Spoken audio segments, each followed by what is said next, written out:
Cette rivalité entre Brock Lesnar et Roman Reigns, waouh!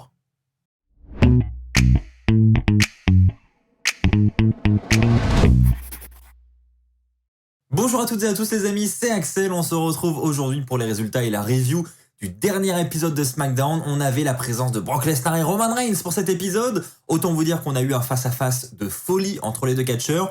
D'ailleurs, je tiens à vous le dire, je serai en direct ce soir sur Twitch pour en discuter avec vous. Donc n'hésitez pas à passer faire un tour sur Twitch, le lien est dans la description. Ce sera dans la soirée, juste après la sortie de cette vidéo. Donc si vous regardez cette vidéo le samedi soir, n'hésitez pas à venir faire un tour. D'ailleurs, pour ceux que ça intéresse, j'ai lancé un petit sub goal sur Twitch. Effectivement, si on atteint les 200 subs sur Twitch avant la fin du mois, eh bien, je me suis lancé la mission d'aller vous faire des vlogs pour le Royal Rumble 2022. Pour mes débuts sur Twitch, j'ai voulu trouver un sub goal de taille et je pense que celui-ci, il est vraiment de taille. Donc je compte sur vous les amis, n'hésitez pas à venir me soutenir sur Twitch dès ce soir en direct. Ceci étant dit les amis, c'est parti, on commence avec le premier point. Nous allons commencer par parler de Sami Zayn qui aura un petit segment en coulisses avec une petite interview et juste après cette interview, il va apercevoir Johnny Knoxville au loin. Il va donc aller le voir et lui dire que suite à sa participation au Rumble, il ne trouve pas ça normal puisqu'il dit que voilà, pour faire partie du Rumble, il faut avoir des compétences dans le monde du catch et ce n'est pas le cas de Johnny Knoxville, donc franchement il n'a pas sa place dans ce Rumble.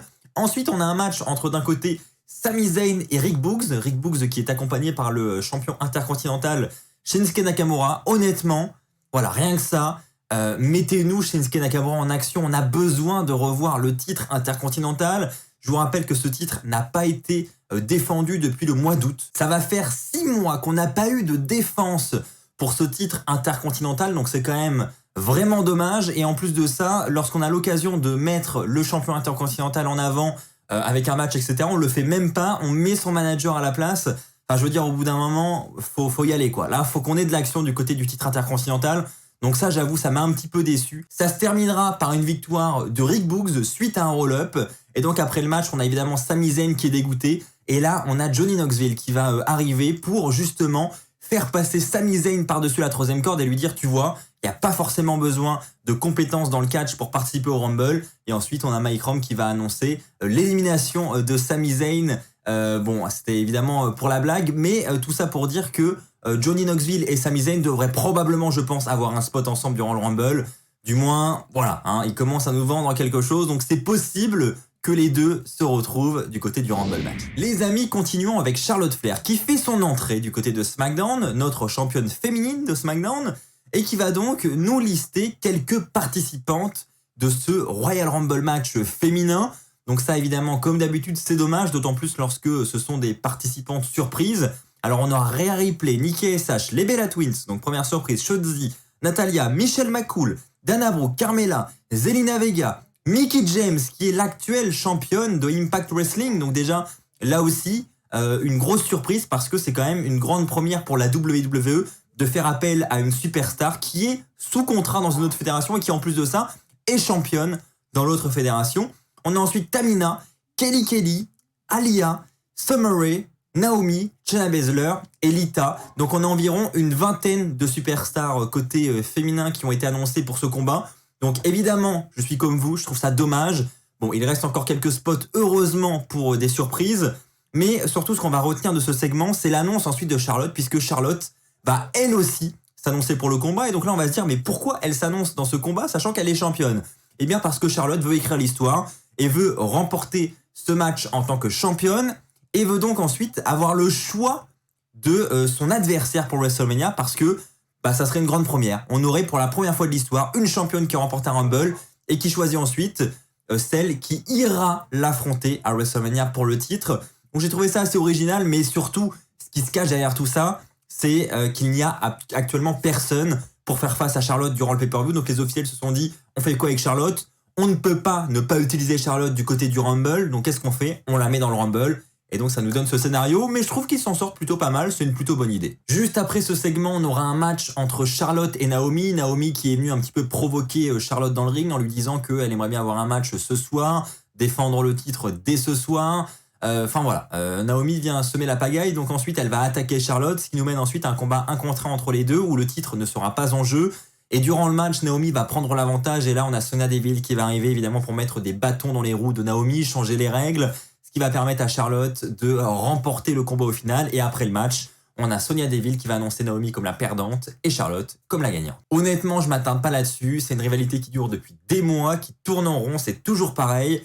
Honnêtement, va falloir qu'ils arrêtent entre Sonya Deville et Naomi parce que là, ça commence à être un petit peu lourd. Enchaînons avec un nouveau match entre le New Day et les Usos. Alors bon, honnêtement, le match, on commence à le connaître. Hein. Là, clairement, on les compte plus, les affrontements entre les deux équipes. Mais comme je vous le dis à chaque fois, c'est toujours de très beaux affrontements, donc ça fait tout de même plaisir. Et en plus de ça, on a une petite stipulation sympa pour ce main event, c'est un street fight. Et honnêtement, la stipulation a été plutôt bien utilisée, donc ça, c'est un point positif. Et la fin de match aussi, j'ai beaucoup aimé. Ça se terminera avec un 3D de la part des Usos sur le New Day. C'est Kofi, je crois, qui va prendre le tombé à la fin.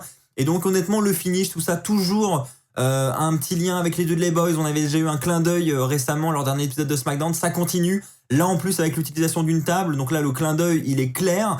Franchement, j'ai trouvé la fin de match vraiment top. Donc les Usos qui restent nos champions par l'équipe de SmackDown, ça aussi, je trouve que c'est une bonne nouvelle. Ceci étant dit, les amis, passons au flop de la soirée.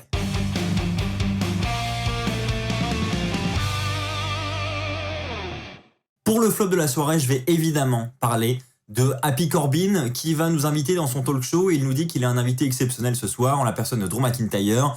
Et là, moi, je le voyais venir à 10 000 km. On voit que Madcap Moss n'est pas avec lui. Et donc, on sait que Drew McIntyre, en plus de ça, est blessé. On se dit, bon, c'est bon, il va arriver déguisé en Drew McIntyre et on n'y a pas manqué.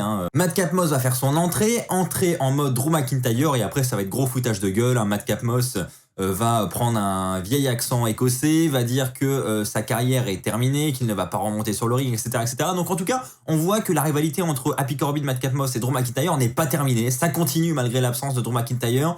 Et ça, c'est tout de même une mauvaise nouvelle, on va pas se mentir. Et juste après, on a Ivar et Eric, les Viking Raiders, qui vont arriver pour leur match, puisqu'on avait un match d'annoncé entre les deux équipes, et ce match sera remporté par Happy Corbin et Madcap Moss.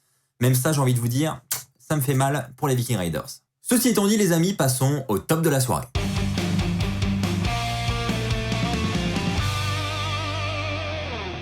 Pour le top de la soirée, je vais évidemment parler de ce qui s'est passé avec Roman Reigns, Brock Lesnar, ce face-à-face. C'est Roman Reigns qui va arriver tout d'abord, qui va nous demander une fois de plus de le reconnaître. Et ensuite, il va nous parler des deux personnes qu'il ne peut plus voir actuellement, à savoir Brock Lesnar et Paul Heyman. Et justement, après, on a l'entrée de Brock Lesnar. Donc la grosse pop, évidemment, de la foule. Un face-à-face qui, franchement, a de la gueule entre les deux hommes. Champion universel d'un côté, champion de la WWE de l'autre. On a ensuite Paul Heyman qui va vouloir présenter Brock Lesnar, mais Brock Lesnar va lui arracher le micro et va faire sa présentation lui-même.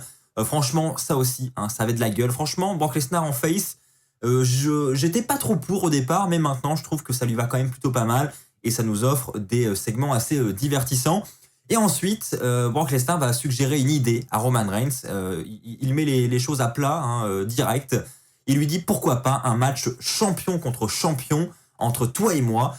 Et Roman Reigns va dire qu'il aime l'idée, mais que ce n'est pas son idée et il est chez lui, ici à SmackDown. Donc non, en fait, il va décliner la proposition de Brock Lesnar, surtout quand cette proposition vient de quelqu'un qui traîne avec une poubelle comme Paul Heyman. Donc ça ne va pas plaire à Paul Heyman. Paul Heyman va essayer de se défendre, va dire qu'il ne comprend pas comment il peut réagir ainsi, alors qu'il a essayé de le protéger en tant qu'ami face à Brock Lesnar, etc. Et là ensuite, Brock Lesnar va se retourner contre Paul Heyman et va dire « Qu'est-ce que tu es en train de dire là ?» Donc là, Paul est en train de se mettre un petit peu dans la pagaille.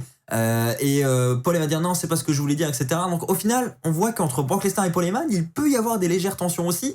Voilà, rien n'est défini pour Paul Heyman. On ne sait pas encore de quel côté il va définitivement aller. Il fait des petits lapsus de temps en temps, même si pour l'instant, on voit clairement qu'il est du côté de Brock Lesnar. Je vous rappelle que Roman Reigns est entré tout seul durant son entrée à SmackDown. Mais en tout cas, les dimensions, la forme que prend toute cette rivalité, franchement, je trouve ça vraiment passionnant perso. Et j'espère que ça va continuer et qu'on ira dans cette direction à WrestleMania. Honnêtement, le match champion contre champion, je le répète, du moment qu'il n'y a pas d'unification des ceintures, moi je trouve que c'est une bonne idée. Ensuite, on a Brock Lesnar qui va dire à Paul Heyman de la fermer, très clairement. Et donc là, Roman Reigns ne va pas apprécier, il va dire tu ne parles pas comme ça à Paul Heyman. Donc même là, on se dit, bon, est-ce que c'est vraiment fini, cette amitié entre Roman Reigns et Paul Heyman ou pas? Et là, Brock Lesnar va lui dire, mais qu'est-ce que tu vas faire si je continue de lui dire de se taire? Et là, Paul Heyman va lui dire, à ta place, je le ferai pas, ne provoque pas Roman Reigns. Et là, on a une fois de plus Brock Lesnar qui va dire, tais-toi à Paul Heyman. Et donc là, Roman Reigns va réaliser un Superman Punch sur Brock Lesnar et c'est ainsi que va se conclure le segment avec un Roman Reigns qui quitte le ring et un Brock Lesnar qui est au sol, qui vient de se prendre un Superman Punch. Honnêtement, c'était un beau segment et voilà, on nous tease la rivalité sans avoir pour autant un trop gros affrontement entre les deux hommes et je trouve que c'est plutôt bien fait. Un autre point dans cet épisode de SmackDown, c'est l'adversaire de Roman Reigns pour le Royal Rumble. On aura un petit segment en début de soirée avec Sonya Deville et Adam Pearce où justement Adam Pearce dira qu'il faut trouver l'adversaire de Roman Reigns pour le Rumble avant la fin de la soirée. Et donc Adam Pearce va plus tard dans la soirée aller voir Roman Reigns, lui demander son avis, etc. Roman Reigns va dire « moi j'en ai rien à faire, tu te débrouilles », limite, hein, c'est un peu ça. Et donc à la fin de la soirée, le show se conclura là-dessus, on aura un plan sur Roman Reigns en coulisses, quelqu'un vient toquer à sa porte, Roman Reigns lui dit d'entrer, et lorsqu'il voit la personne entrer, on voit son visage changer, et ensuite la caméra va se tourner sur cette personne, et cette personne, c'est nul autre que Seth freaking Rollins. Je dis freaking parce que désormais c'est son nom à la WWE, voilà. D'habitude il est raccourci, mais là, pour Rollins, ils ont décidé de l'allonger, donc c'est comme ça. Mais en attendant, on retient quand même ce match entre Roman Reigns et Rollins du côté du Rumble. Je pourrais dire que Rollins, en théorie, est du côté de Raw. Et du coup, pourquoi il vient affronter le champion universel à SmackDown? Ça n'a pas beaucoup de sens. On aime bien d'habitude quand les brands sont bien respectés. Mais là, je dois avouer que j'ai envie de faire exception. Parce que Roman Reigns contre Rollins, honnêtement, Rumble, ça a quand même de la gueule. Même si, au vu de ce qui se passe avec Brock Lesnar, on a une petite idée sur ce qui va se passer quand même concernant le vainqueur. Voilà les amis, c'est la fin de cette review de SmackDown. N'oubliez pas de me rejoindre ce soir sur Twitch, je vous mets le lien dans la description. Je suis sûrement en direct au moment où vous regardez cette vidéo. Merci à tous ceux qui viendront s'abonner à la chaîne. Je vous rappelle d'ailleurs que pour ceux qui ont Amazon Prime, vous pouvez offrir gratuitement un sub à la chaîne Twitch et donc contribuer au succès de ce sub goal pour que je vous emmène avec moi du côté du Rumble 2022 pour vous réaliser des vlogs justement sur toute cette carte qu'on est en train de construire ensemble avec les différents résultats du show. Honnêtement, ça promet, donc je pense que ça peut vraiment être sympa. Encore une fois, merci à tous, je vous souhaite une bonne soirée. Et surtout les amis, n'oubliez pas, soyez toujours très fiers d'être fans de catch. Allez, bye tout le monde.